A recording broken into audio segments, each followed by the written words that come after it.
బ్రహ్మవర తాలూకాలోని హిలియాన గ్రామంలో ఒక దారుణ ఘటన చోటు చేసుకుంది. 45 సంవత్సరాల గణేష్ పూజారి తన 27 సంవత్సరాల భార్య రేఖను గురువార రాత్రి సోషల్ మీడియా రీల్స్కి వ్యసనంగా ఉండటంతో గొడవల కారణంగా హత్య చేసినట్టు ఆరోపణలు ఉన్నాయి. ఫోన్ వాడకంపై ఈ దంపతుల మధ్య తరచూ వాగ్వాదాలు జరుగుతుండేవి. పోలీసులు ఈతిలా బేరగానే తీయట్లు పరిస్థితి గంభీరంగా ఉన్నది. ఆ రాత్రి రేఖ మళ్లీ ఫోన్లో రీల్స్ చూస్తున్నది గమనించిన గణేష్ కోపంతో ఆమెపై దాడికి పాల్పడ్డాడు. చేతిలో ఉన్న కట్టకత్తితో ఆమెను దారుణంగా గాయపరిచాడు. ఈ దాడిలో రేఖ అక్కడికక్కడే మృతి చెందింది. పోలీసులు గణేష్ను అరెస్టు చేశారు.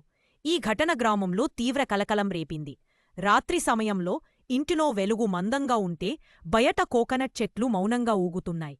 ఇంట్లో రేఖ మట్టి మైదానంపై కూర్చుని ఫోన్ స్క్రీన్ వెలుగులో మునిగి రీల్స్ చూస్తోంది. ఆ సమయంలో గణేష్ దృష్టిలో కోపం